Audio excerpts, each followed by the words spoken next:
Hello. My name is Roger Robert, and this is my stream. Welcome to the stream. Um, it is March 23rd, 2024. Normally, I don't say things like that, but I don't know. I was struggling with how to name this stream or how to introduce this stream because there's a variety of things that I want to talk about that and I want to do um, um, that I don't think it would be appropriate to like put the wrong stream or the wrong stream name, basically. Um, yeah. So today particularly has been pretty interesting, as anybody would have noticed. I didn't stream at all last week, and the reason why I didn't stream all last week is because I got hit with a rush of information, just like a complete rush of information. Um, that I was just interested in all the topics. Some of it has to do with the conventions that are happening right now. Some of the things that have to do with what's happening in the world right now. And some of them have to do with the things that I just need to generally get done. There's a variety of plans and ideas that I have that have been floating around. And it's just, and the realization that I have all these things just came to me like in like this wonderful like crescendo. And so I had to like sit down and take back and like look back, reflect, and then like move forward on what I had to do. It's a lot. It's relatively a lot. I have a lot of ideas.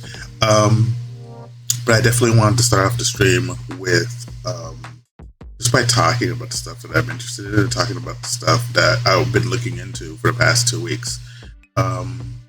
There's been a lot going on. So recently, literally this past week, we had GDC, the Independent Film Festival, and PAX East, right?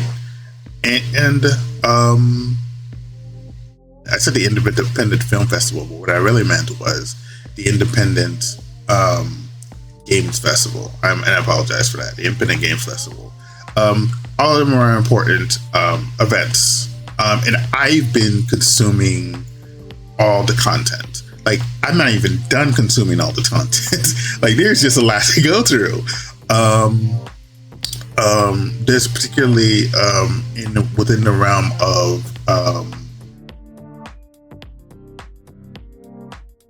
the realm of like the tech talks that are happening for Unreal and the Unreal Engine 5. I'm still going through that. I'm still going through a lot of the content that I've been going through. Like, I'm not gonna even share what like I'm planning on sharing some stuff today, but I'm not sharing like the longer form content. If you want information on the longer form content that's going there, you'll just have to go and look into it yourself. But there's a lot of it out there. I really wanted to take a look at the conventions because I don't want to see what they were marketing and what the tech is offering. The feeling, I wanted to read the room of like how the gaming industry is doing in general. I wanted to get a feel for how people were doing in general. And you know, that's just one of the things that blew me back over the past like week or so. It's pretty interesting stuff. And to like not consume it properly, like ingest it and then process it correctly, I think would have been a mistake. Yeah, there's a lot on my table. So with that, is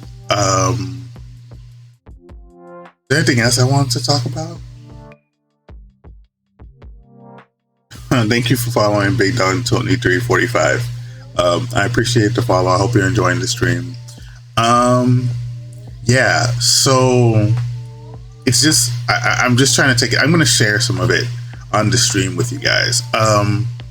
There's so many, a lot of the stuff I'm actually excited about. A lot of the stuff I'm going to be looking into in the long run.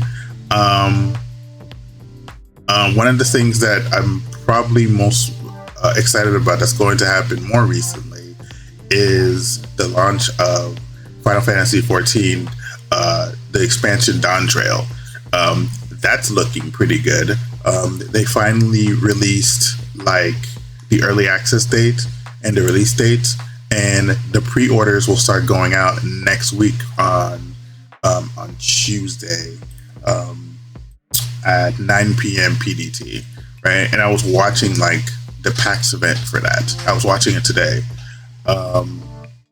There's a lot of things, so that's exciting. But that's like a personal thing. But I know a lot of people play Final Fantasy XIV because Final Fantasy XIV, it's a really good game. It's a really good game. The game by itself, like it's really like you could talk any other MMO that's out there. It really is currently still holding like the one of the best MMOs you can play out there, if not the best MMO that you can play out there today. So yeah. And you know, with all good things, they also have their flaws, but I'm not even gonna get into that right now. Okay. So I didn't plan necessarily the order of how I was gonna do this, but I definitely wanted to take a look at the stuff that let me get into the stuff that I wanted to take a look at one by one. Here we go.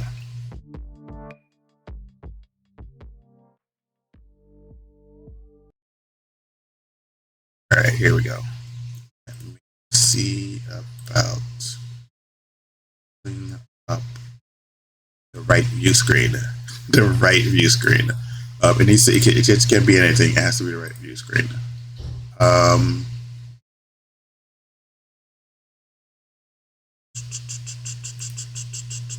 think that's correct. Let's see.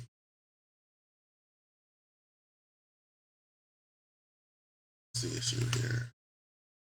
Yeah, okay, perfect. Yeah, that's what I want. Okay.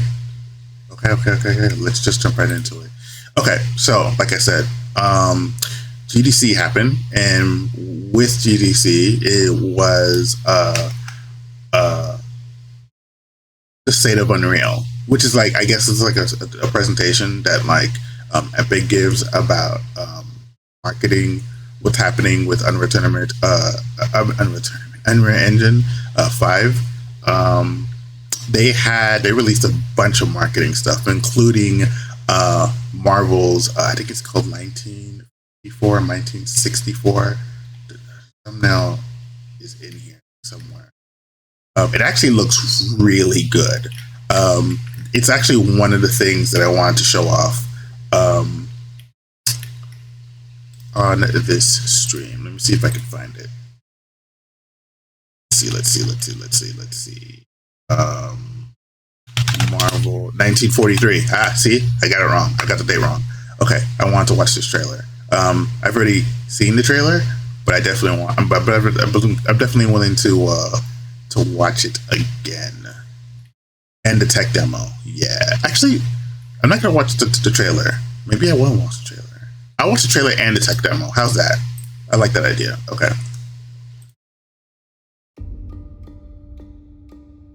And it looks really good. They're combing the streets, searching house to house. If they arrest you two, they will take you to their headquarters, and you will not return. I'm more concerned with the 6-foot cat man who's got claws that can cut through vibranium alloy.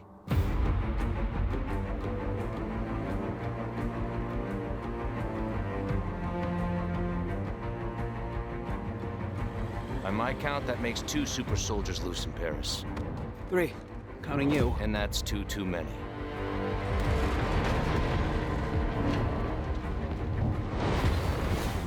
I'll be there before the sun rises. Before the Germans, before that American. The Eye of Force has been found.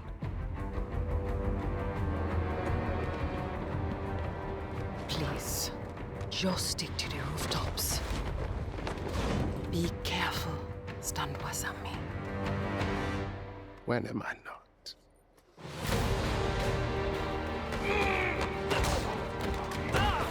It's better if I tackle this one alone. You may encounter some obstacles. That won't be a problem. Our cat friend is definitely here too. By the look of things, he's not very far ahead. The American boy is right on your heels. Who the hell are you? If you wanted us dead, we'd be dead. So what do you want? Answers. That's far enough! Stay out of my way! Stand aside! I do not take orders from anyone! I don't have time for this. Neither do I.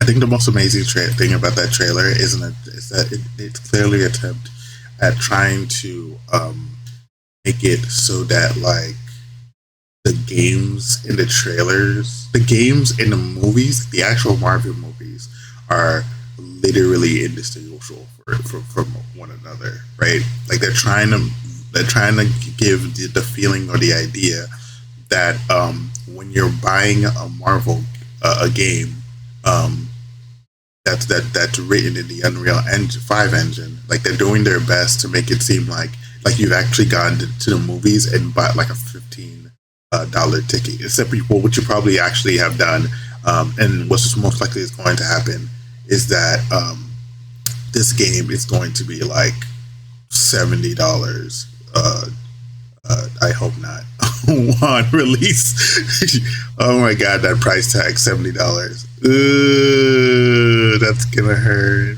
Oh my god.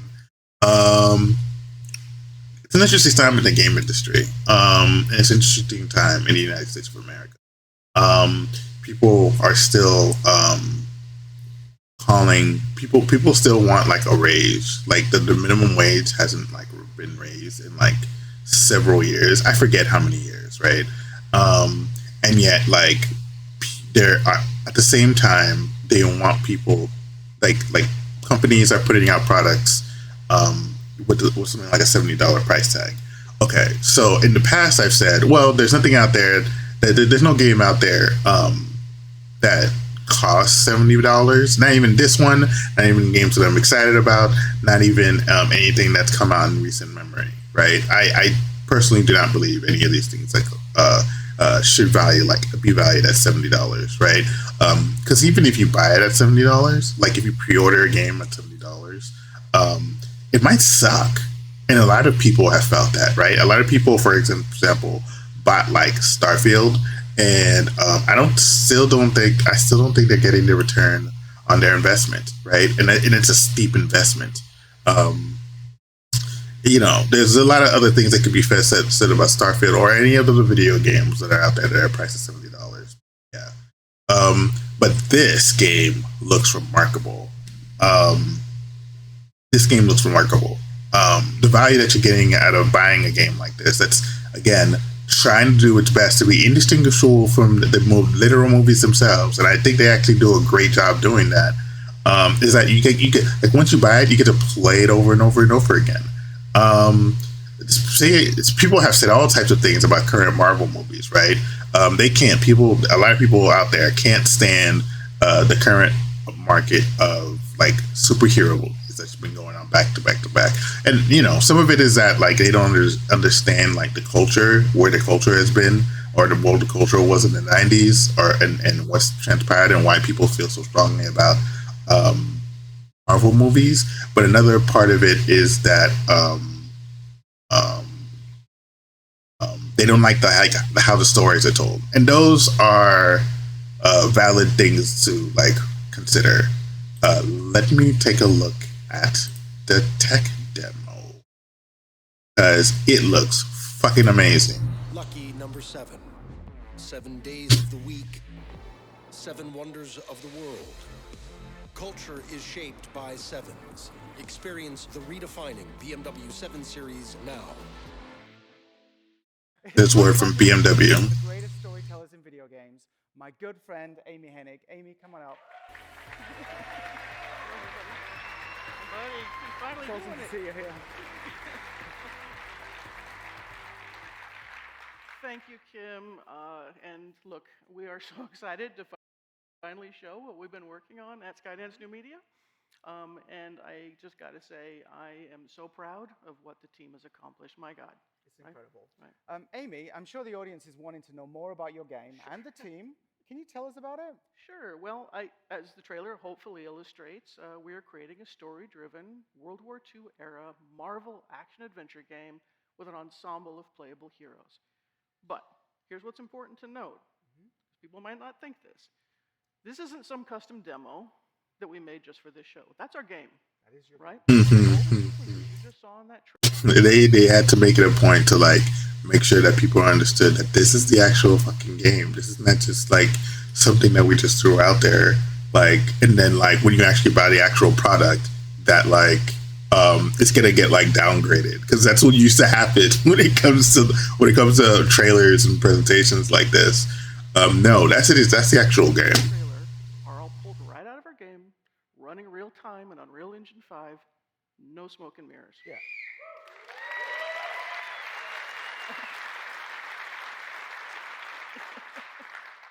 I'd expect nothing less from your team. It's absolutely incredible. As with many of your past projects, you're really bridging the gap between films and games.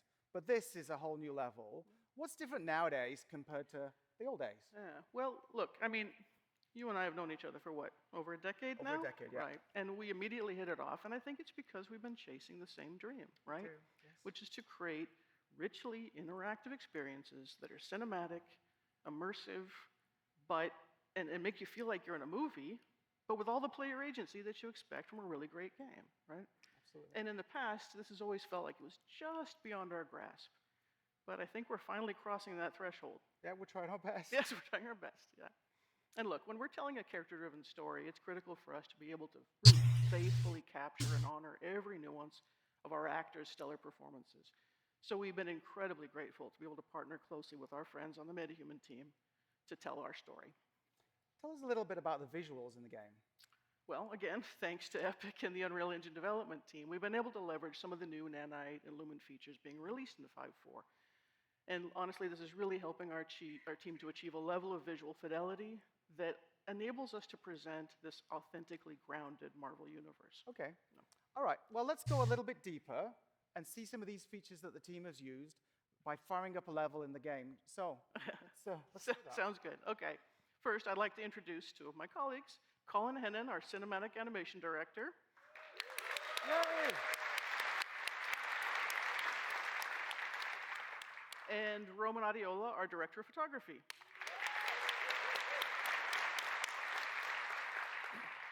So Colin will be live and editor, and Roman will be on the virtual camera, just like he is at all of our performance capture shoots.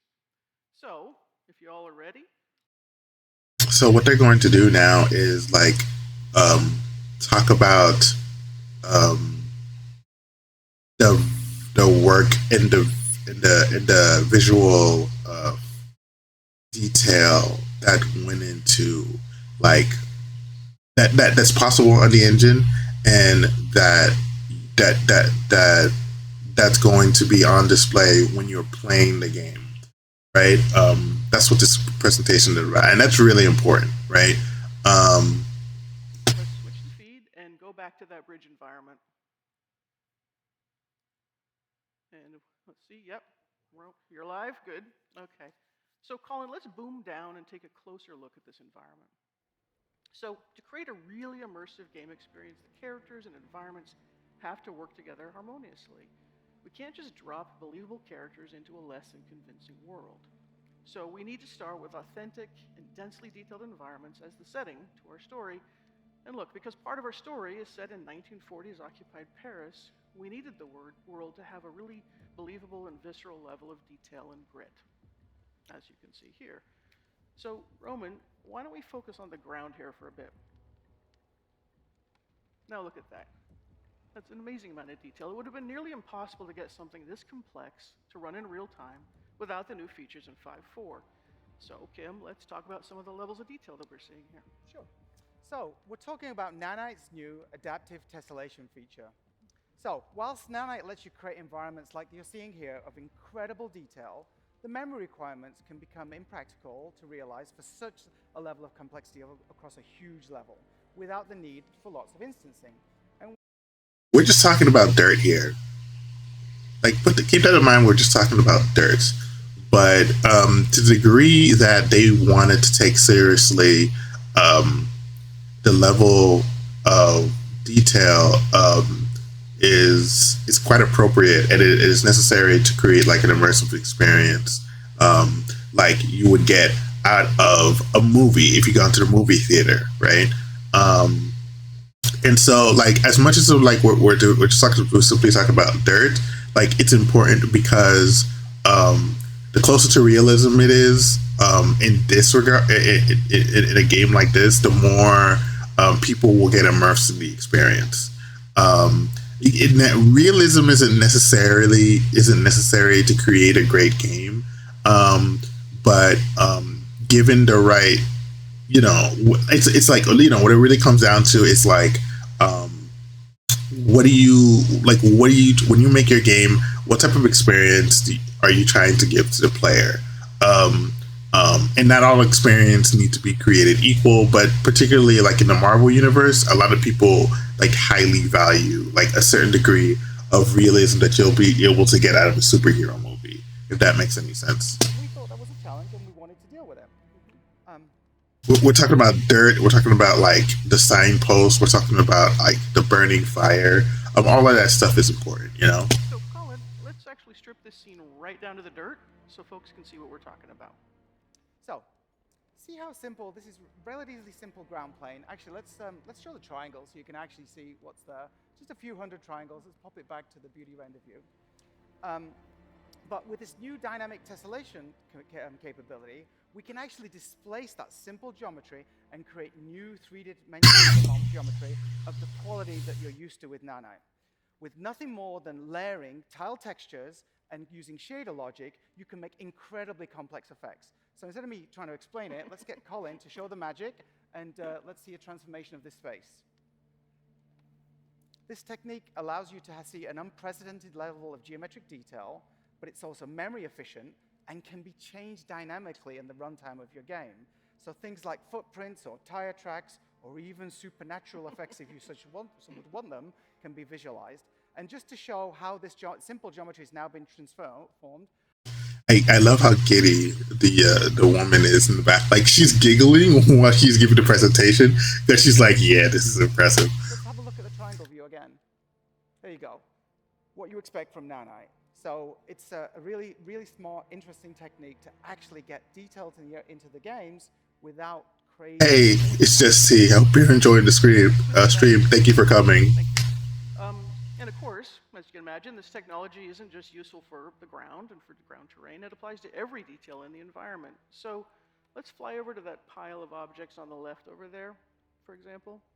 And Colin, while we do, can you kill those headlights for me? Cool. Thank you. Okay.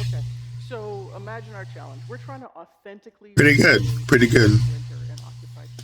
Yeah, I'm just enjoying this Unreal Tech demo. It's so good. Like, it's just so good. It's the perfect in the game. They chose the perfect for this presentation too. Thank you, and I'm glad you're here as well.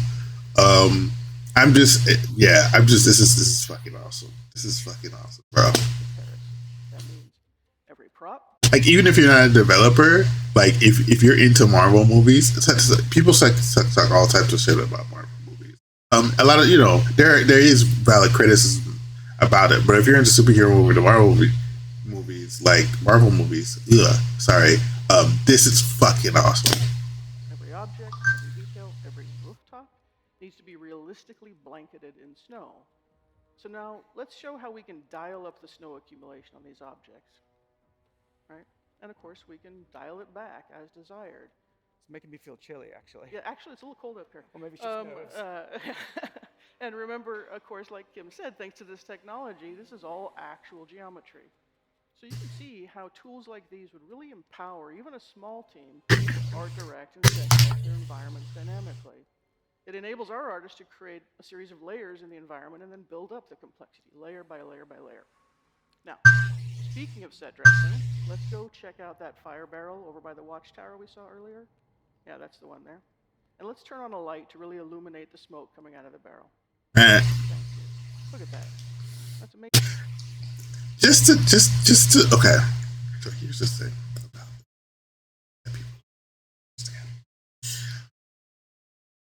there has been code written to make sure that the lighting and the smoke and how the like it looks against the smoke and the fire is picture perfect. Like somebody wrote that, like somebody wrote code that like just to do that. Like that's. We could have never achieved effects this realistic in the past. So this is what we call heterogeneous volumes. Go back and play like fucking any game. Oh my god. Deus Ex in like the 90s. Go back and play like any game in the 90s. You won't find these type of like this level of detail in the video game, you know? In the past, effects like these would be done with particle sprites, but that's kind of a cheat that often breaks down and can look flat. While this ad is running, there would be attempts to mimic it, but they would never get it just right? And they would even be like particle bugs, like when they would try to do the. There would even be like particle bugs or artifacts that like they would need to fix when they were making effects like these, you know. And it was never this good, you know. Back in the UK. So if we look at the glow of the fire as it dynamically illuminates the volumetric smoke, you can see that light transmitting through the volume. You can also see that the smoke itself is casting shadows onto the world, but also itself. These volumetrics can also mix with more traditional effects as well. So if you do want to put particles in there, fog, or even cards, you can do it. It all works in a unified way. You can run the simulation, the smoke simulation, in Unreal Engine natively if you want, or you can import OpenVDB datasets as sparse volume textures, resulting in film quality visual effects, volumetric visual effects, all running in real time that are totally responsive to dynamic lighting. Yeah, and it just looks incredible. Now, of course, all of this is just to help us tell our story, right? And the story is nothing without great characters. So let's head back over to the bridge and catch up with Cap. Now, an essential part of any character's persona, particularly a Marvel hero, is their look. And it can be really distracting if the outfit doesn't look as realistic and believable as the rest of the world. So you can see Cap's leather uniform fits just like you would expect in real life with all. I want to say something about this. He looks like it. I mean, he looks like an actual like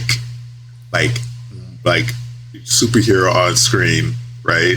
Or at least it's a really freaking good like model of him. The correct material properties and the exceptional 3D modeling work. From a technical perspective, this is where we can effectively utilize machine learning. We can set up and run complex simulations in a package like Houdini and import that data into UE. We then use this to train an ML model producing film quality deformations that run in real time. But none of this matters without great facial performances. So let's bring. Those AI models are probably made through like previous motion capture sessions that they've probably done for other games, but it doesn't take away the work they would still have to do for any actions that are out of the ordinary. Like everybody walks, right? Like everybody walks, everybody runs, everybody like there are just normal actions that what they would used to do is like have motion capture for like simple actions like that. And that's what they're talking about when they're talking about AI models.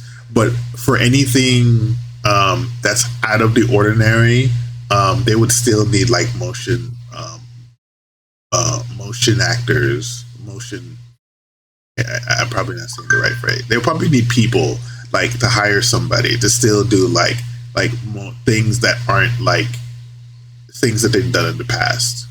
Bring Azuri, T'Challa's grandfather and our Black Panther, into this scene, this time with his mask off. But I know who you are, Captain. America's hero, dancing around in red, white, and blue underwear. That shield that you hide behind does not belong to you. You are unworthy of it. I like his accent. I'm sorry. I like the way he said. I'm gonna play it back. I like the way he says everything. America's hero. But I know who you are, Captain. America's hero, dancing around in red, white, and blue underwear. That shield that you hide behind does not belong to you. You are unworthy of it. All right, and as he pauses here, Roman, why don't you go in really close and really show everybody the detail that we have in these models. It's insane, right? Like, amazing. It's essential for us to retain every nuance of the outstanding performance that our actor, Khary Payton, brought to Azuri's character. What you just saw there were untouched metahuman animator solves. Mm-hmm. So working with the metahuman process, we've been able to honor our amazing actors' performances and faithfully transform them into equally powerful digital performances. I'm not naive. Like, one of the things that they're missing from that is like the guy doesn't have any pores. Like I said, you just see the pores on his face. Some people will be like, "Oh yeah, that's picky," but you know, it's still a pretty good model, right? Like, there's no there's no crazy uncanny of there's okay. I don't want to say something that's a bit over the top.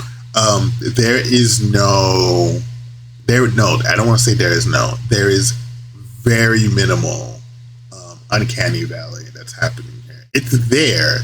It's very slight. It's very slight. Now, of course, it all starts with the actor's talent, and we're fortunate to have two of our cast with us in the audience today.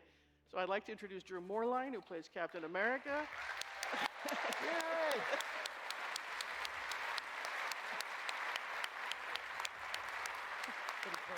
Yeah.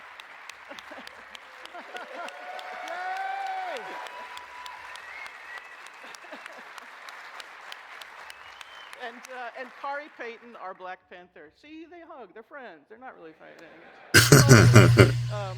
And of course, I want to take this opportunity to thank them and the rest of our wonderful cast for going on this incredibly crazy journey with us. And now, as a special treat, let's take a look at the entire bridge scene that you saw earlier. But this time, we'll keep Azuri's mask off to really showcase what we can do when all this incredible talent and all these amazing features come together.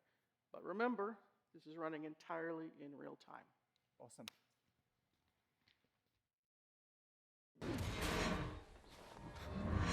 That's far enough! I'm here on the business of the United States government. Yours is not the only business here. Stay out of my way. Stand aside! I do not take orders from anyone. Turn around, boy. Go home. Look, pal, I don't know who you are. But I know who you are. Captain. America's hero. Dancing around in red, white, and blue underwear. Says the man dressed like an overgrown house cat. That shield that you hide behind does not belong to you. You are unworthy of it. I don't have time for this. Neither do I.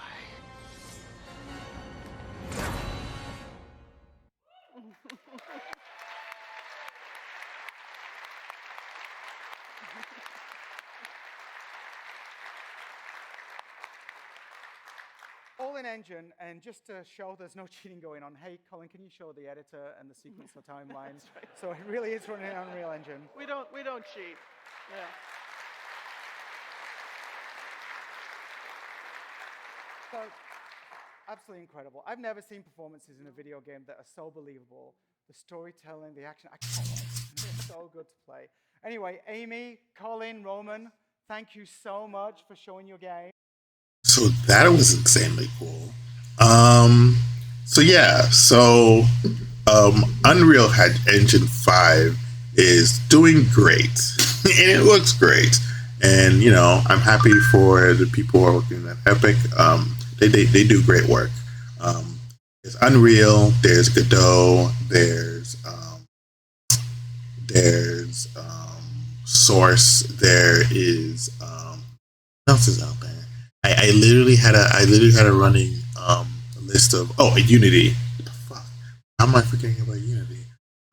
There's Unity, and then there are people that just make their own engines, and you know, if I don't know for anyone, I would imagine that writing your own engine would be a Herculean task in of itself, right? And so, like, one of the things you could possibly do to just get right down to just writing your game is picking up Unreal Engine or Godot or Source or Unity, right? Or any other engine out there that I'm missing out. I think one of the things that I'm missing out is the one that runs Crysis. So there's that too.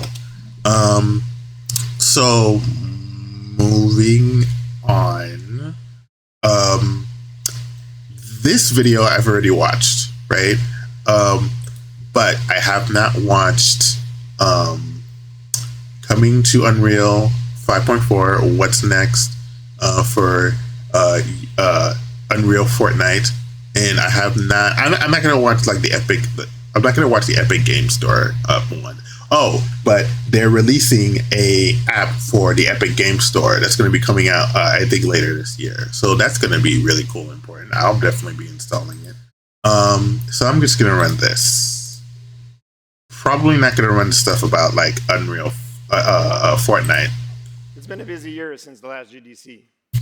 Back in October, we shipped UE 5.3. Then in December, we launched Fortnite Chapter 5 along with Lego Fortnite, Rocket Racing, and Festival in our Big Bang event. And now we're about to ship UE 5.4. Everything we shipped over last year has made UE a better engine for you and the entire community of Unreal developers. So let's take a look at what's coming. On the rendering side, we just saw some of the beautiful scenes in the Skydance demo. They showed what can be achieved with nanite tessellation. There were also nice volumetric effects using our heterogeneous volume feature. In 5.4, you'll also get other features like local fog volumes and Niagara lightweight emitters, just to name a few. But most importantly, we've made a lot of performance improvements. We now have faster lumen, shadows, and ray tracing. We've added variable rate shading for nanite. We massively improved instance culling, and we significantly improved parallelism in the renderer. You name it, we made it faster. With a city sample, I don't know what some of those things mean. I apologize. Demo that shipped in 5.0, our console test, but I will be looking into them. Showed that the render thread time was reduced by 50%, and the GPU time decreased by 25%. Now, let's talk about animation. Over the past year, our team has been hard at work on a world-class update to our animation systems, and I'm happy to share that our motion matching technology is now production ready. Motion matching is a simple yet powerful way to animate characters in games. Instead of handcrafted state machines, motion matching continuously selects the best frame of animation to play from its motion database. It aims to closely match the current pose of the character as well as its past and future movement. Our implementation scales with the size of your data set to reach the high fidelity you need, and it uses pose warping algorithms to fill in the gaps. But motion matching is a tool for more than just locomotion. As you can see here, it's used for jumping, falling, and complex traversal. We use 3D trajectory prediction to produce seamless transitions with anticipation and long follow-throughs. And this results in much more believable animation. We've also built world-class authoring and debugging tools, like the Rewind Debugger, that allows you to record, inspect, and edit your motion databases to understand and improve your transitions. The motion matching system has been battle tested and is ready for prime time. It has been in use in Fortnite since the launch of Chapter 5 in December, running on all characters, on all platforms.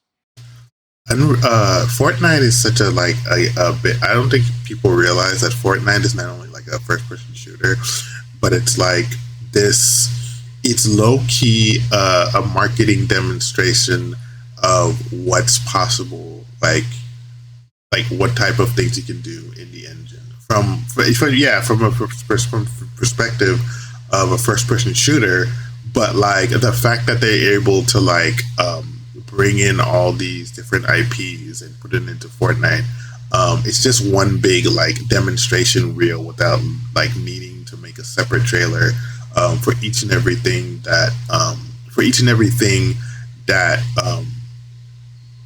that you would want in a video game. It really like is an imagination trip of marketing, and it's like it's Fortnite Battle Royale is one of the best things that Epic can do to display to like demonstrate how you can sell a game to gamers. And to help you get started, we will be releasing a sample project based on what you've seen today. This project will include over 500 AAA animations created from high-end motion capture data with the locomotion and traversal data set used in this demo. Best of all, it will be free for all Unreal Engine developers and compatible with the MetaHuman rig.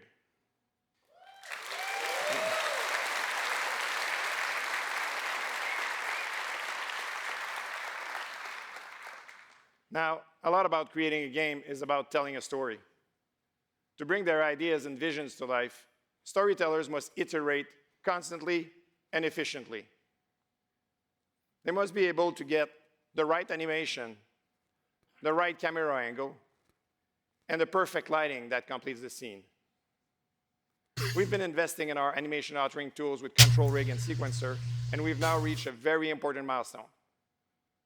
For the first time, a full game production, LEGO Fortnite, was rigged and animated entirely in Engine with no external DCC used. And so far, we've produced over 240 minutes of animation for LEGO Fortnite across gameplay, emotes, cinematics, and trailers. Working entirely in Unreal Engine means there is no round-tripping with an external DCC, no exporting. Being able to see everything in context, lighting, camera, animation, iterating and making changes in real time with final pixels is a real game changer. But our animators always tell us that behind every great animation is a great rig. In Unreal Engine 5.4, creating rigs becomes much quicker and easier than before with modular control rigs.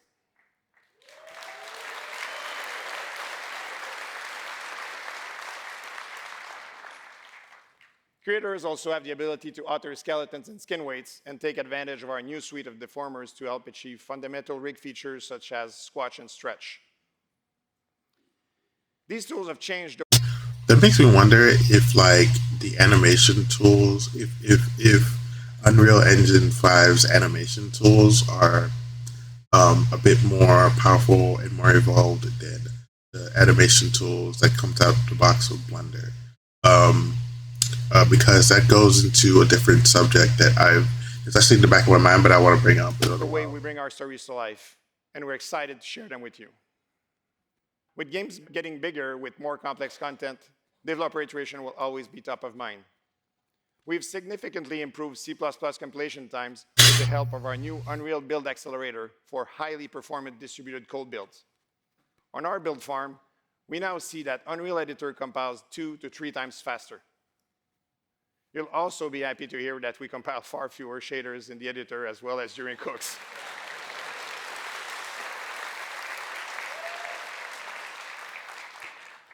And finally, we improved the onboarding process for Unreal Cloud DDC for large distributed teams. We've been quite busy on the audio front too. Meta Sounds was the foundation for audio in all our new experiences. We had granular synthesized vehicles in rocket racing, a sample accurate weapon overall in Battle Royale, dynamic ambience and music in LEGO Fortnite, rhythm games in Festival and Jam, and 3D user-created music in UEFN Patchwork. And to help sound designer understand, debug, and create powerful next-gen audio, we're shipping a new experimental audio profiling tool called Audio Insights. If you're a sound designer and want to make something truly unique and immersive, Meta Sounds is the right tool for you.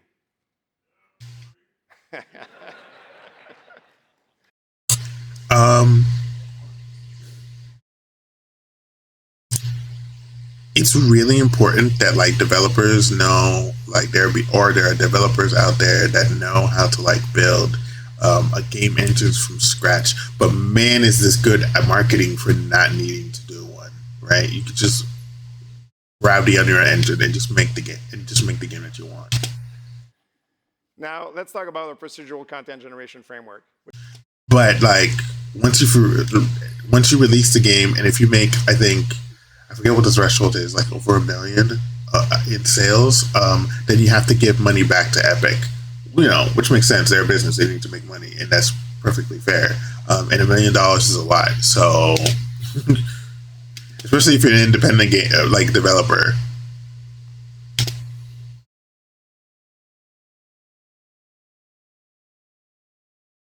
I muted it by accident. Using a node graph to set up parameterized rule sets, you can create fast, iterative, and deterministic procedural content, even at runtime. For 5.4, we added new features such as runtime hierarchical generation, attribute set tables, feedback loops, and the list goes on. We use the PCG framework in our internal production, including LEGO Fortnite. In fact, the team developed their own world creation system using PCG to craft their massive environments. Their system generates a vast amount of unique tiles, which are then assembled on the fly to compose a unique world for each player to experience. Our learnings translate into new ways for you to use the framework, develop new tools, and create your own gameplay opportunities. To get you started, we are also releasing a PCG biome creation plugin as a concrete example of a flexible, data-driven tool with built with a systemic approach featuring the latest improvement. So we're happy to announce that the PCG framework is going beta with UE 5.4 and planning to be production ready by GDC 2025.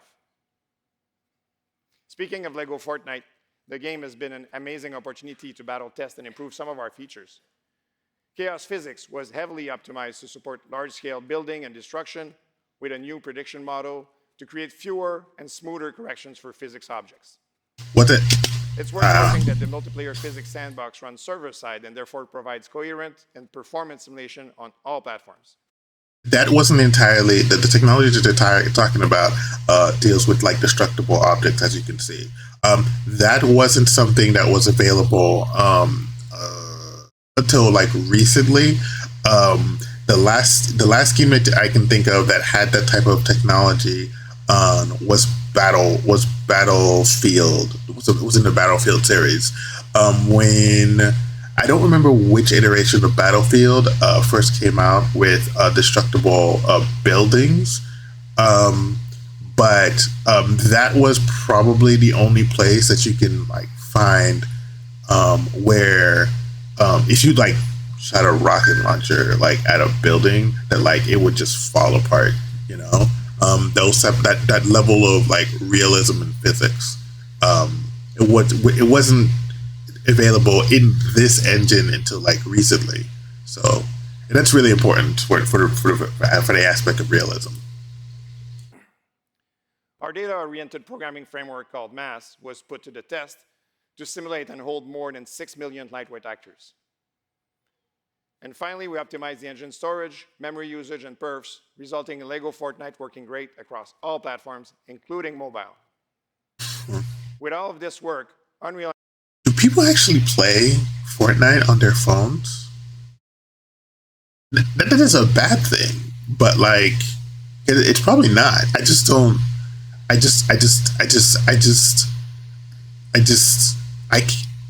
don't know how you feel about that. It may not be a bad thing. It might actually be a very good thing. It's just amazing to see that like you can do that. Engine is now even better for your own ambitious cross-platform projects. I hope you enjoyed this short glimpse of all the cool things our teams have been working on. I invite you all to check out Preview 1 of Unreal Engine 5.4 available today, with the full release coming in a month or so. To get a deeper dive into our animation updates, join us for our Tech Talk later this afternoon. And check out our talks at our Learning Theater in our booth over at Moscone. And as always, you can visit our roadmap to learn more about the future of Unreal Engine.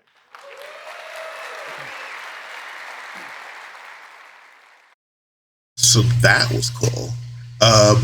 Let me see what else. I'm not gonna do like Unreal Fortnite. That's a little over the top, or the Epic Game Store app. But I will be installing it once it comes out. Like I already have the Steam app on my phone, and I have the Xbox app on my phone, which is probably gonna be one of the worst apps out of the three that I have installed on the phone.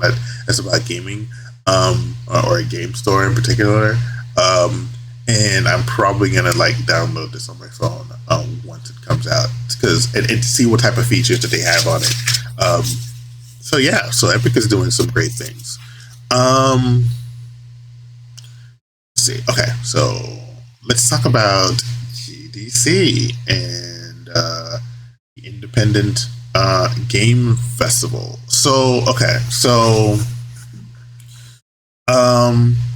GDC and the Independent Game Festival are two really underrated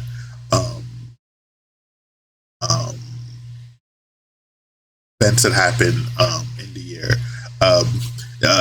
The presentations that we saw recently, like the Unreal presentation that we saw just now, was given at GDC. That's where they had it. It didn't where a bunch of developers went to go see it. There has been a round of layoffs that have been happening within the game industry. Seems kind of unfair, to be honest with you. And one of where did he give the? I think it was at GDC. Yeah, one of the developers, one of the people who works at Larian Studios, who won an award at GDC, talks about like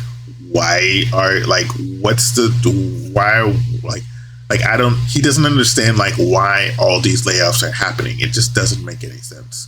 The Independent Game Festival is really important because it's probably like the space where people showcase what are the best minds that are out there that are thinking like they're just doing their own thing, and it's probably the best place to go see developers who are thinking outside the box. GDC is important because it's what game develop. It's probably the best place where game developers get marketed the tools that are necessary to do their craft. But it's also the place where like you can find out like how developers or what developers are thinking amongst themselves, right? I haven't taken a look at these two videos, but I have taken a look at. But I don't think I need to. Me personally, I don't think I need to, because I have taken a look at the award shows in their entirety, and I'm not going to display them on my stream. I'm just going to display like the winners here. Oh, one more thing I wanted to add though. Unreal Engine. Let's see. Unreal Engine. Let's see. Isn't just for. Let's see. Unreal Engine isn't just for like games, right? That might actually be a misconception.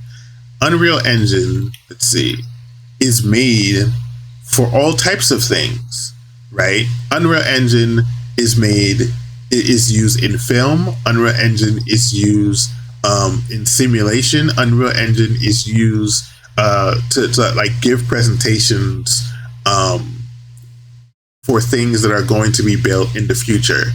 Unreal Engine is used at broadcast and live events. And no, I am not just talking about like Fortnite concerts, right? Unreal Engine is used in a lot of things, and to attribute it to just video games would be a mistake, and it's probably the reason why like they put so much like time and effort to to make it work so well. So yeah, so there's that. I'm gonna close this. All right.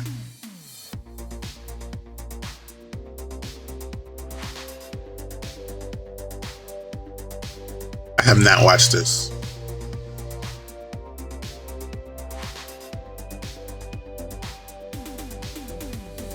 Wish I could write more and care less. Write more and care less and care less.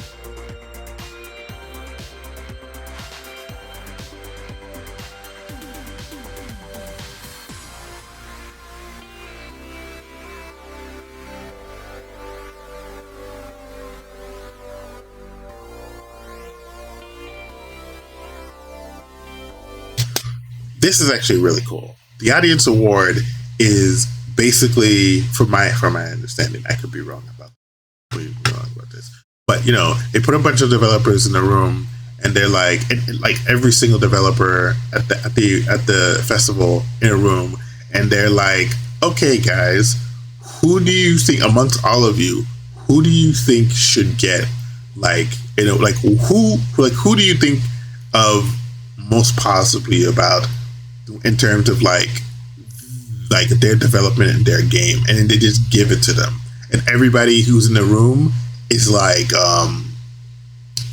is a candidate. So, and they can't vote on themselves, so like, so that I thought that was really cool.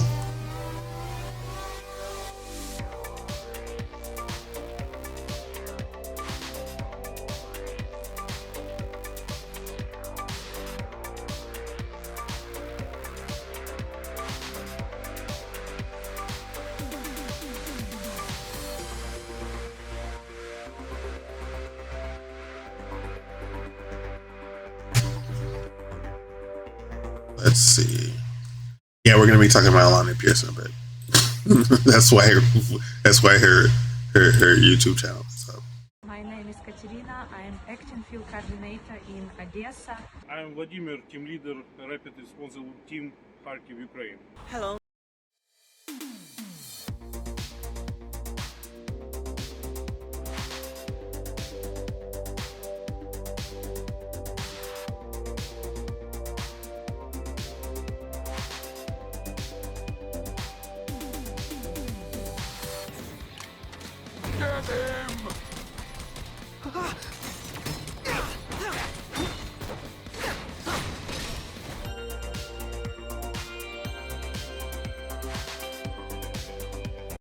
Yeah, Baldur's Gate won so many awards.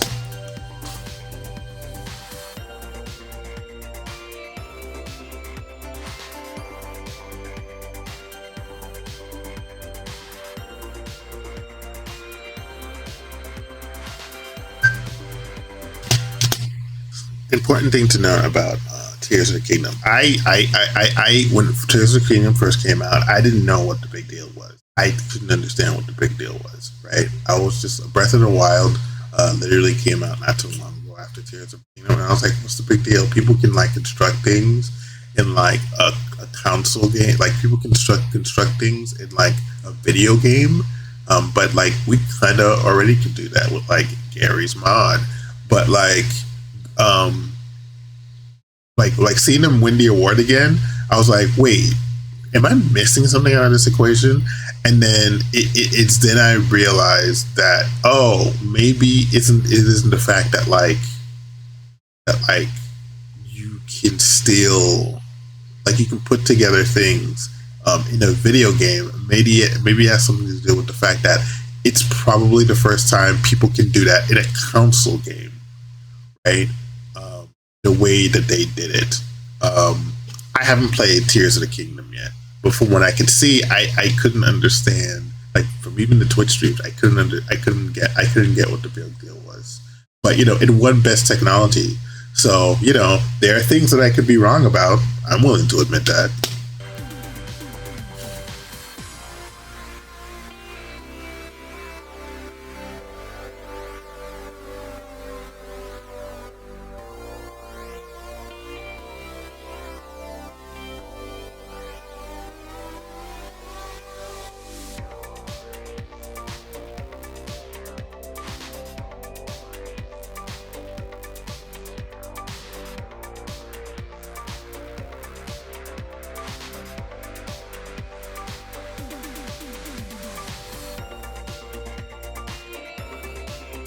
yeah, people are simping over this game. It's probably that good. I would not be surprised.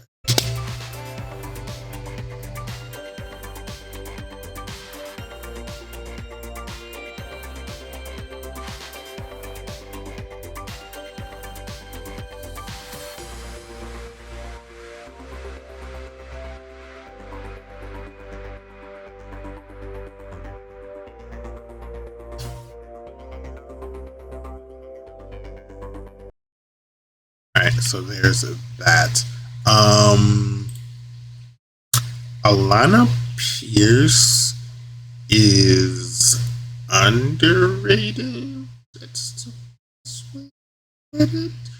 she used to be a video game journalist for IGN, and she was also a writer at Santa Monica Studios. And now she just has her own YouTube channel. She is probably what a lot of people don't understand about Alana Pierce is what a lot of people don't understand about. I mentioned that that it was important, that it might have been important, or I may have implied that it may have been important to get an idea of like what developers are thinking, and like how to read the room in terms of developers. It's been rough for developers. It's not just the layoffs, right? It's like the constant fucking criticism that gets hurled at them, like when they're making games.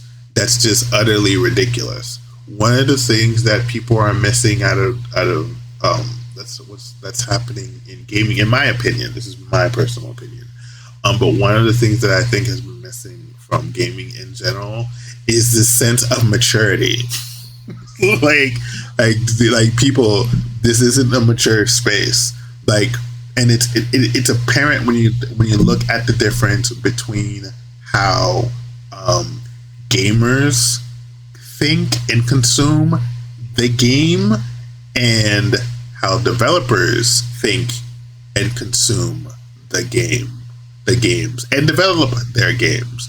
There is a genuine, from what I can see, or what I can observe, there is a genuine maturity disconnect between the people who are consuming the content and the people who are making the content, right? And I think like maturity is important. And, you can just see it all over, like every single conversation that comes out about what's happening in gaming. Like people, there's a general feel that like developers don't get enough credit for the things that they do, not just in terms of like all the criticism of how that comes their way when they're making their games, but also like how they are like viewed in general. Like developers are still probably, like, let's be fair, developers are probably still viewed as crazy, childish people who like went out of their way and making games for a childish medium. Gaming is still like, gaming makes more money than like movies and television and books, like so many other mediums combined, yet people treat it like it's still this thing that's dedicated to like kids and teenagers. It's ridiculous, and it's not. It doesn't make any sense. Like the facts don't. There's a disconnect between the facts and how people perceive reality. And once that's apparent, you can see that is apparent. Like the people who have this judgment that like people who are in the space who care about games, whether they're like gamers or developers, maybe not businessmen. I mean, the businessmen may be making the business decisions. I don't know about them, but the people who consume the content and the people who make the stuff, like there's a sense that like maturity doesn't exist, and maturity has to exist like if the medium is taken seriously. But that's on the people that make incorrect judgments about the people who make the games, like the people who make those incorrect judgments about the people who make the games. I mean, you can argue that like people don't really think that, but people still really think that. Like, just to be fair, or else things would be more along than they are right now. Yeah, there's just the people who are having negative opinions about the people who make games, that they like they're just as immature as the gamers. A lot of the gamers, and you can tell from like a lot of the gamers from how they talk like to each other, they're also immature because they can't come. I think they're immature because they can't come to the simple. They can't come to the realization that no, these people who make the games are actually insanely mature, right? I mean, they're taking. Not only are they making they're making these games and they're getting this criticism for the most immature people on literally the face of the planet, but like they're also taking it in the nutsack in terms of like layoffs. Like the another conversation that you won't hear that Alanah Pearce brings up a lot is the fact that like the game developer space should be unionized because developers are getting treated like garbage, and that's probably the best thing that nobody realizes about Alanah Pearce. She's a content creator that's mature. She's a mature content creator. She's like, look at all fucking go to Twitch. Go to Twitch. Look at all the content that's on there. Look at it like everything. Look at the men that are playing the video games. Look at the women that are playing the video games. Look at the booby streamers that are playing the video games. Look at all of it and tell me like there isn't a maturity problem. like there clearly is, right? She is like she's pretty fucking mature. She's probably one of the most mature people who's a media figure on the internet. And that is probably like underrated. So yeah, I don't think I've ever. Yeah, you should follow her. Please welcome to the. Oh, let me start this from the beginning.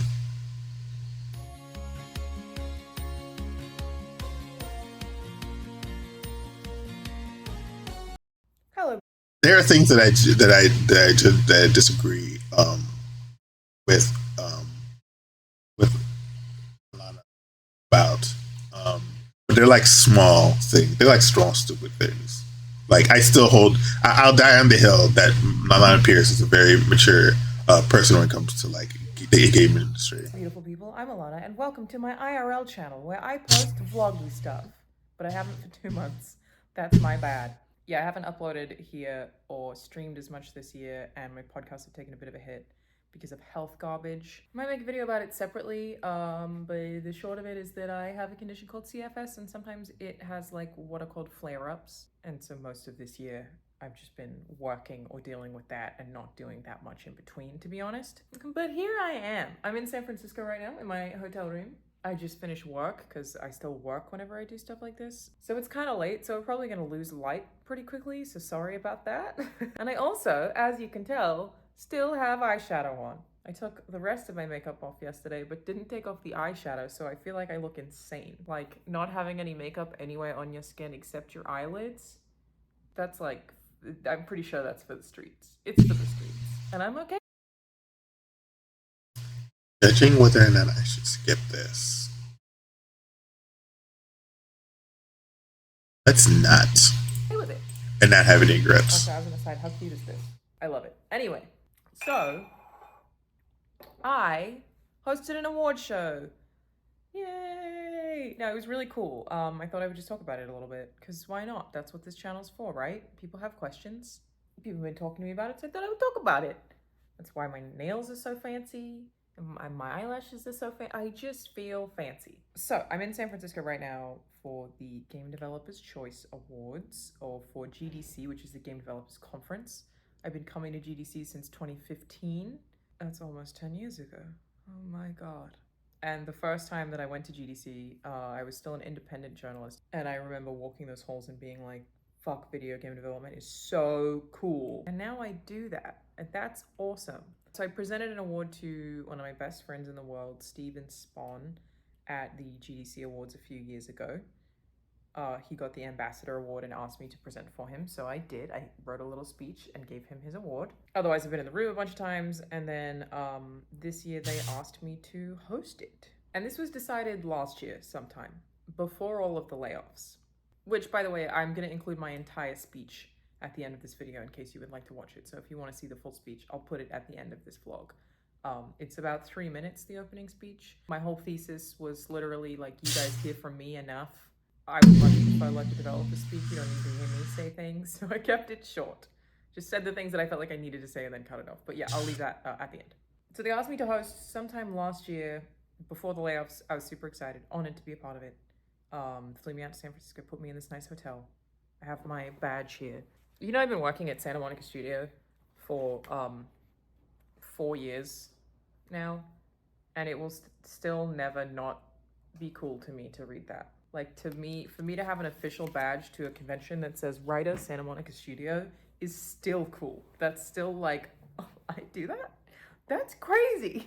It is crazy. Wow, what am I doing? But yeah, then all the layoffs happened and I was like, fuck, this is gonna be such a rough year to do this because it's like very difficult to get in on a stage and celebrate people. But I had agreed, and like I wouldn't bail just because it's difficult. That's, you can't do that. That's not how a human works.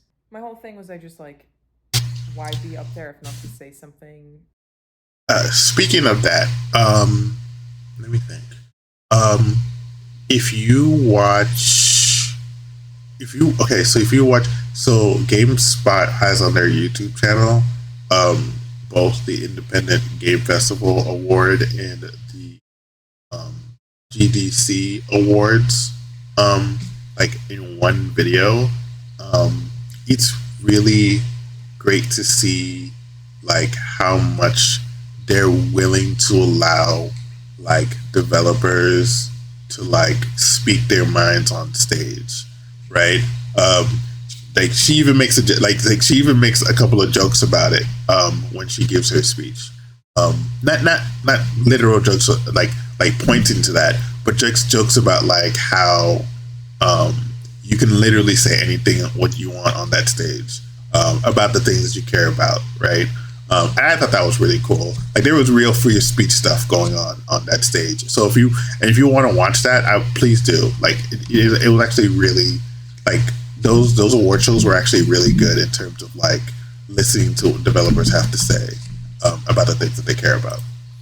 That advocates for game developers, especially now as one, and this is Game Developers Choice Awards. It's literally like voted for by game developers. Like that's how it works, which I really like. But yeah, I, mentioned them and I hope I did a good job. I wanted to make sure it was funny. Obviously I've written and hosted my own video game award show, which is the Video Game Accessibility Awards that hopefully we bring back sometime this year. I had to skip last year because I knew that Santa Monica Studio with God of War Ragnarok would have been nominated for everything. So that felt wrong, even though I'm not involved in the nomination process at all. I just write the show. It just felt like a thing that I should maybe not do. I feel like a lot of video games award shows, we take ourselves way too seriously. Like the speeches are always so boring. Even though they can be very heartfelt and people who work in games are very genuine and passionate, I feel like a lot of it.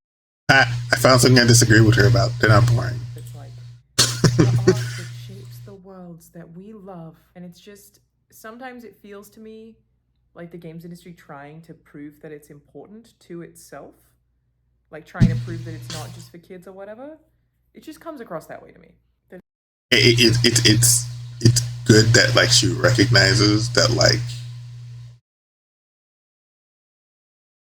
from her viewpoint, like she doesn't think that like people don't think like what they do is just not just for kids, But like the rest of the, but I think what she doesn't realize is like the rest of the world doesn't think that way, or else they wouldn't act the way they act.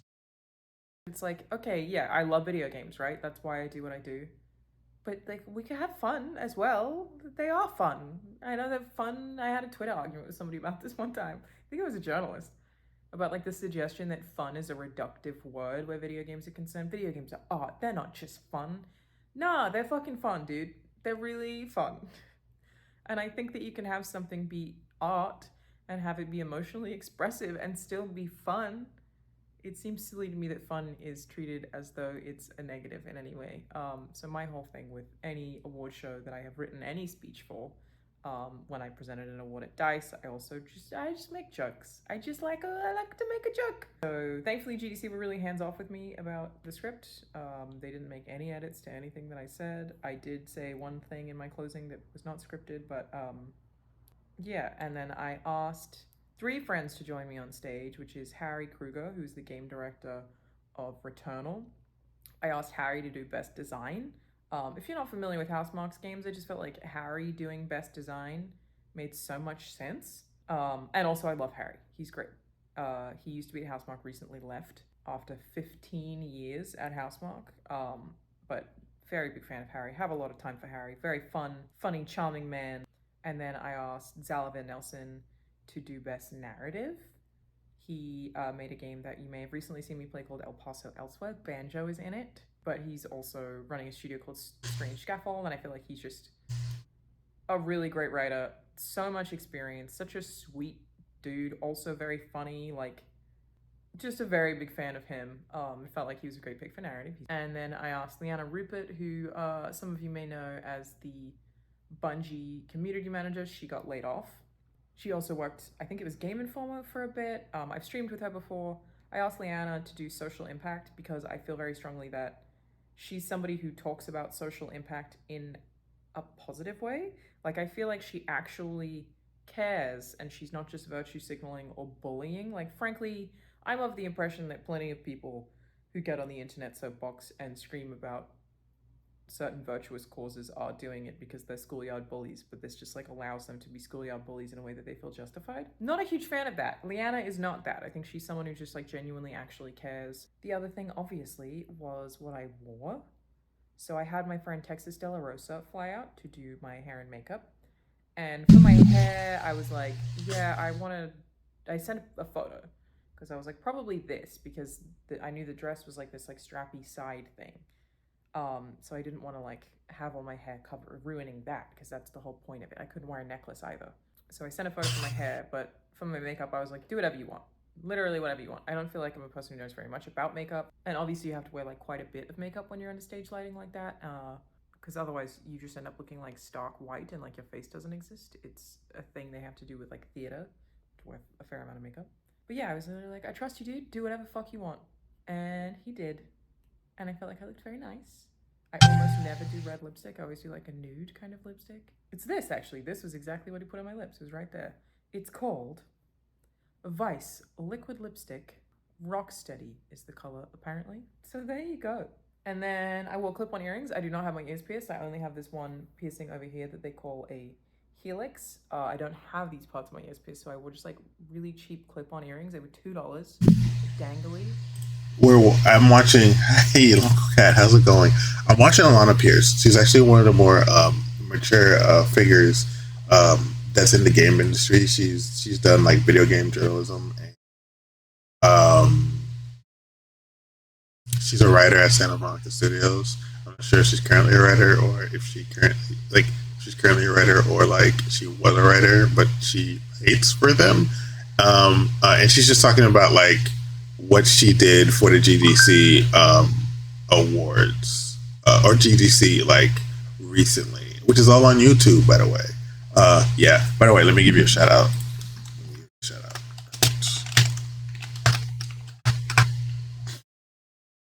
There you go. Thank you for coming to the stream.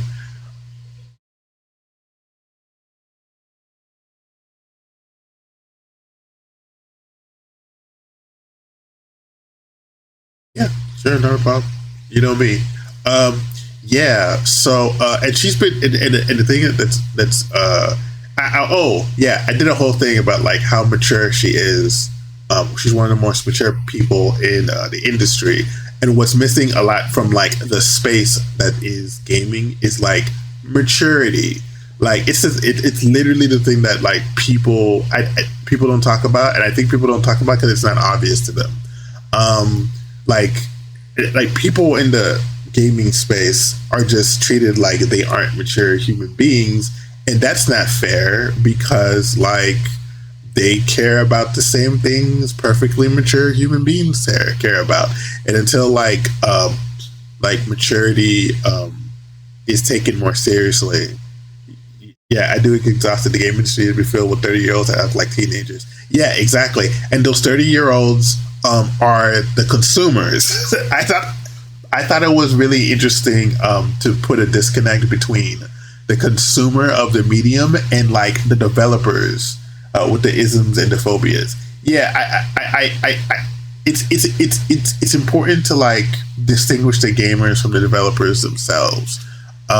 The developers are actually very mature people. Like they get criticism all some of it, a lot of it, extremely unfair. And then to top it all off, they recently got laid off, and that's not fair either. The whole industry needs to be the whole industry should have a lot of unionization behind it, and developers are really like. I pay attention to GDC. One of the reasons why I pay attention to GDC is that I wanted to see how the developers in that space are thinking, and they all just deserve better, really, because everybody treats them like man children who decide to chase their dreams, and for the ones that they made it, they'll never grow up, and that's insanely fucking unfair. Saying that like we don't treat other people like we don't treat our celebrities that way. Hey, they really do. I feel sorry for everyone who gets laid off. Yeah, exactly. Like we don't do that to our celebrities. We don't do that to like the book writers. We don't do that to like the people who make television. But we don't do that to the people who make music. We treat those people like the mature adults they are. We don't treat those to like our game developers. Like. And they make more money for the industry than movies, books, television combined. Like the facts are there. So yeah. So let me continue this. Just because when I've seen other women do dresses that were off the shoulder, that's what they did. And so I thought it looked nice and it seemed like the right call. And yeah, the dress itself cost me $32 from a company called Meshkey. And again, I will often wear dresses like that if I go to like entertainment industry events. Just to put this in another thing, just to put this in perspective, there was recently like, it wasn't that long ago that there was like this whole thing that it came to like sexual harassment in the game industry. A lot of people, developers, in comparison to like how it's treated in Hollywood, if you think about it, they might have actually handled the situation better than a lot of celebrities that we know of, and the reason why I think that is because like fucking what's the name of that singer? That R&B singer. Damn it. R. Kelly. Like R. Kelly literally like R. Kelly literally like slept with and married an underage Aaliyah. Like you don't see any of the game developers doing that. Like holy fuck.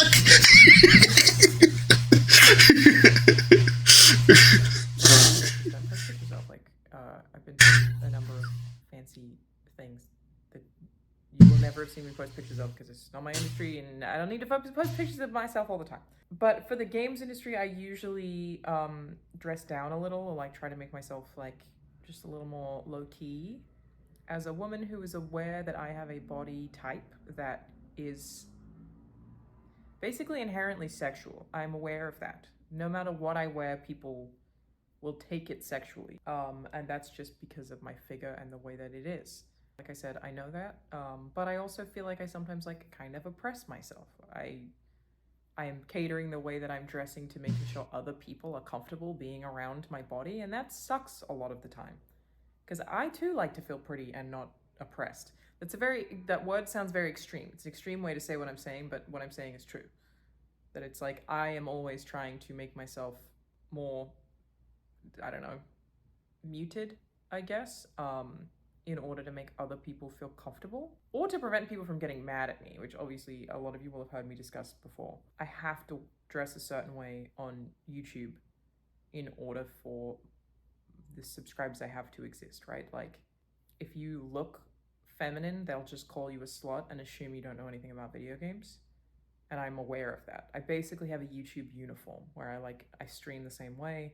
And it's not like I should care about those people at all, but I also, and like I don't respect their opinions, but I'm also actively aware that for the content that I make, which I get a lot of respect for, which I'm very grateful for, I would not be as successful if I dressed a different way anytime where I happen to.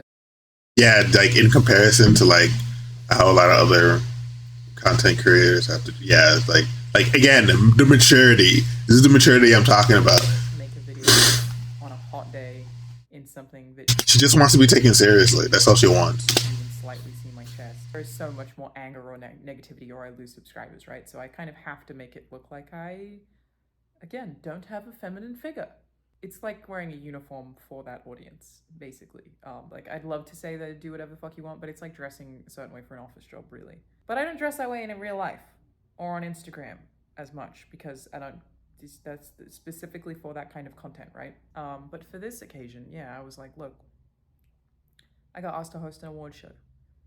I follow a bunch of women in other industries who host things at award shows or host the entire award show like I did, and they always look feminine and beautiful and are allowed to look sexy. And I was like, you're probably only gonna host an award show one time. GDC doesn't ask people back. So I was like, fuck it. I will wear something that I myself feel very good in, that I feel pretty in, that makes me feel feminine, especially when, again, there are a lot of people in the games industry, a lot of men who've held that stage for a vast majority of the time. Or there are expectations put on women to look a certain way, and I think that I'm like in enough of a position of power, feels like the wrong word, but of power in the games industry where it's like you can't cut me down because of what I choose to wear at this point.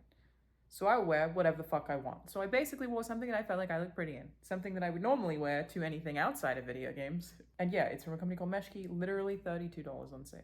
I really like the dress. The only thing I would criticize it for is because it's like this swoop thing with a slit in the middle, it just makes it, one boob just really gets squished. Just left boob really got squished, which I knew that obviously when I tried it on before the event. Not much you can do about that though. It's like the way the cut is, it pays off. I think it's a really pretty dress. Ooh, we're really losing light now. This looks like I filmed it in 2007. And yeah, the other thing that people were asking me about is like, people always ask if I get nervous for stuff like that, and I don't at all. Speaking in front of a room of people, panels, Creator Clash, GDC Awards, not even a little bit nervous. I don't get nervous about, ooh, a light just turned off. Look at us go. I don't get nervous in front of crowds, even a little bit. It means absolutely nothing to me. I get nervous speaking to people one-on-one, especially if I don't know them very well, or like small groups. That's when I'm uncomfortable. I'm very comfortable around certain people who I'm very good friends with, but for the most part, way prefer to speak to a crowd than to speak to a small group of people. The light is gone. There's actually, what's crazy right now, I don't have a single light on. I'm being lit by the moon right now. That's kind of cool. That's so far away, dude. I'm trying to think of like things people have been asking me about. People are asking me about the dress and why I chose it in a very respectful way. I'm sure there's some disgusting parts of the internet talking about that dress, but I'm not going to look at any of them. Why would I ever do that? I think that's pretty much everything. Yeah, huge thank you to GDC for having me. It's very cool to have stuff like that in my career, to get to do something like that. To be like, oh, wow, did I make it? I might have made it. And that's crazy. I'm just so happy with where I'm at in life in general, and it's like a real honor to get to do the stuff that I do after the past 10 plus years at this point of like pretty much tireless work. So to everybody who watched, thank you. Everyone who came in person, thank you. Yeah, we'll put this speech will be right now. My opening speech will be right now after this video, and then I'll leave a link if you want to watch the full Twitch stream. This is coming from her, like her in real life. It's just named Alana in real life. Just like her vlog, YouTube channel. She has another YouTube channel that's not like a vlog. Yeah, you should, but people should seriously follow her. Of the whole award show. She you know, she has good opinions on. I don't necessarily agree with all of them, but you know, I respect them. All right, enjoy my GDC speech. Bye. Please welcome to the stage your host, Alana Pierce.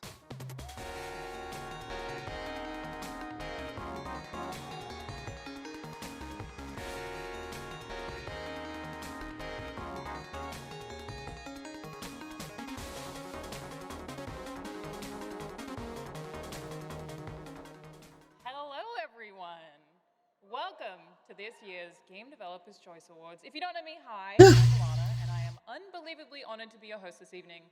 But I have to admit, Perfect for an award show.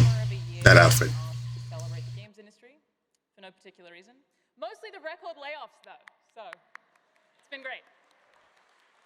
It's honestly a really tough year to have had to write this speech. I mean, people in this room have lost their jobs. People who attend GDC every year have had to cancel this year because being here at all is sort of an extravagant luxury that's difficult to commit to when you don't know when your next paycheck is coming. We've lost people with years of experience who worked hard to make some of the games that have been nominated tonight, but more importantly, we've watched our friends get laid off. We've seen how it impacts their families, their children, sorry, I mean, I love the company. All companies. The stock market is actually the best thing to happen to video games. Okay, that was close.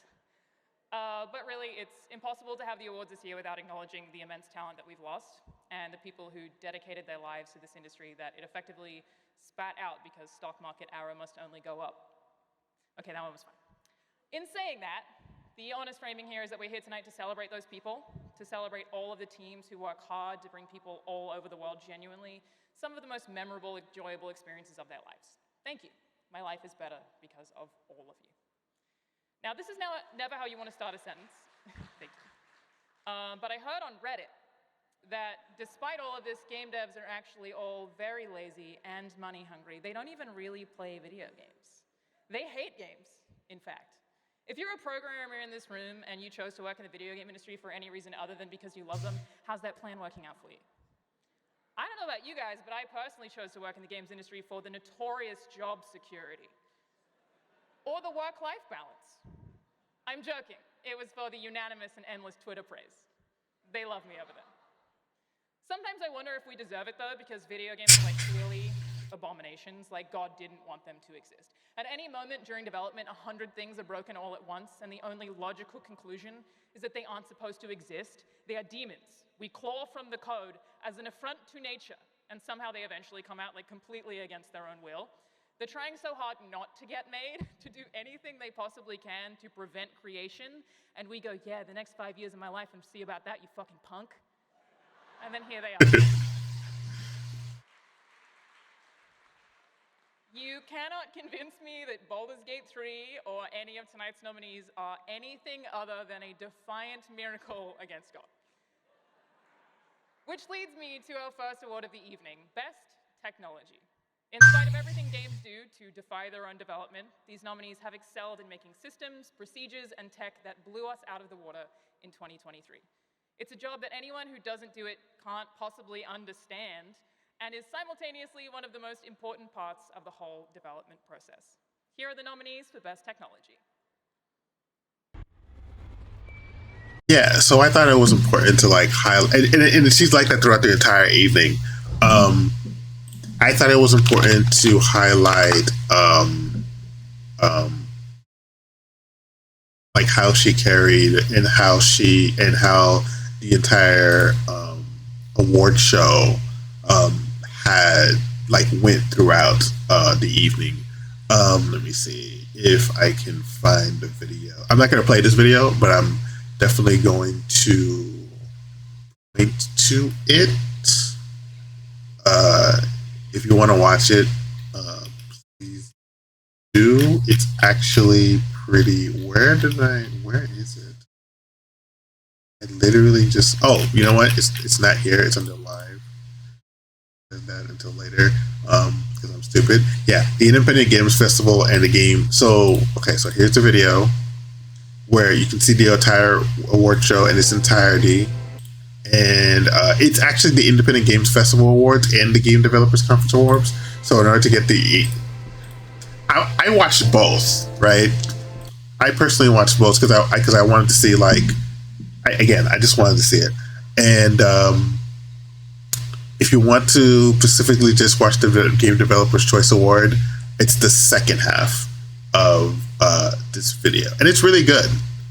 It's really good. So I would just recommend watching this because just to get a feel of like what people enjoy, what developers enjoy, what people thought was really important, how developers are thinking in the room, and the state of the gaming industry as it currently is right now, because it sucks. Sucks really bad. Let me try to see if I can cook up the game of the Baldur's Gate won game of the year, and oh no, I won't be able to cook this up because I can't quite remember where he's the guy. It's like one of the guys from Larian Studios mentions that why is it important for these layoffs to go off? You're letting go of a lot of different people. When you let go of a lot of different people, you have to letting go a lot of different creative minds that are important to maintain the quality of games that you're making. I won't be able to finish that. I won't be able to find the speech because they Baldur's Gate 3. He got up there on that stage 3 times because Baldur's Gate 3 won 3 awards, including Game of the Year. And I'm pretty sure it's not. I'm not sure, but I don't think it's when he made the Game of the Year address. So all that is covered. I got everything. Am I missing anything? I need to watch. I need to watch. Yeah, there's also. Oof. Okay, hold on. Game spot. Let me see something. So the only thing I haven't watched yet is probably the Future Game Show. I'm probably gonna watch it. Probably tomorrow, something like that. There's that, and then there's the tech talk videos that I need to watch dealing with Unreal, and I also need to watch. Hold on, Unity. Let me see. Unity has their own YouTube channel. Yeah, Unity also gave a presentation on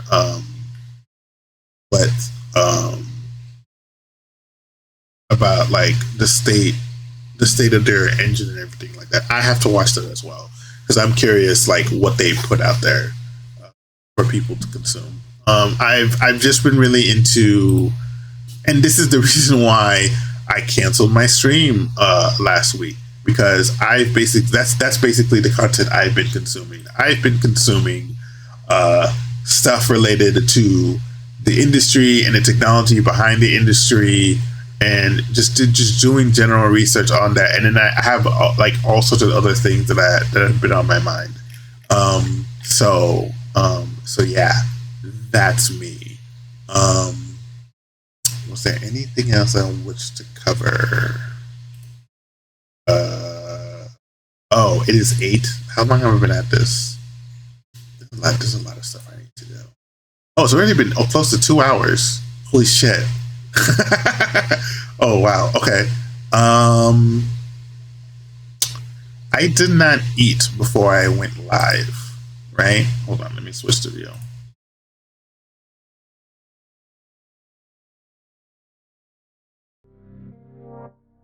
So, okay. So, I actually had a lot more planned for tonight, but I should also grab something to eat before I get carried away. So this is just the first half of the stream that I want to do. It is Saturday, so people are going to be staying up. So I'm gonna grab something to eat, and then I'm going to restart the stream. But while I grab something to eat, yeah, you might want to eat something. Yeah, exactly. The things that I had planned for tonight include a little bit of I did not do the thing. The things that I had planned tonight. Let me do it. Oh shoot! Hold on. Let me do this now. Sorry. I did not anticipate that. I cleared my browser of like its history and stuff, and then I forgot to log into all my services. And now I'm suffering the consequences of my actions on my Firefox. Give me a second. I definitely wanted to go live though, because that was some of the stuff that I wanted to cover. That I thought weren't really important, that people are probably not paying attention, because the other thing that happened today was PAX, and PAX was a big deal. PAX is a fucking huge deal. PAX is still going on. But let me find someone to raid in the meanwhile that you can watch until I get back. Hold on.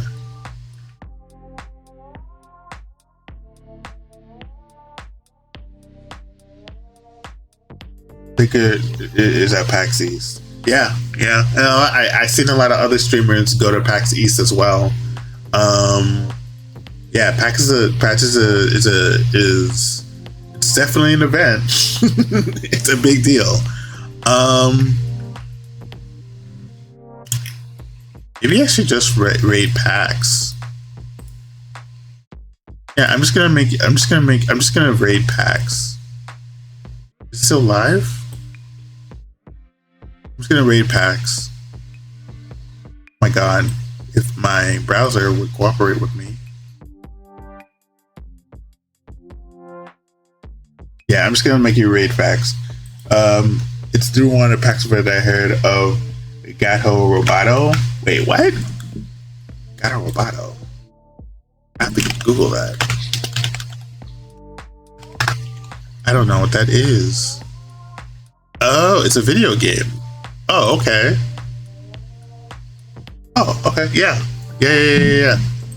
PAX is a great place to advertise your game.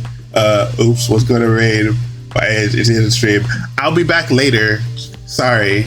I appreciate the raid, but yeah, that you're considering me. But I'll be back later. I just need to grab something to eat. So Metro video game. You play as a cat in a robot suit. That's funny. That's funny. Yeah, I'm gonna raid PAX. So with you guys. So yeah, I'll be back later. I hope you guys enjoyed what I showed you so far, and I'm planning to play Final Fantasy 14 and Danganronpa later. So yeah, I'll be back later. Bye.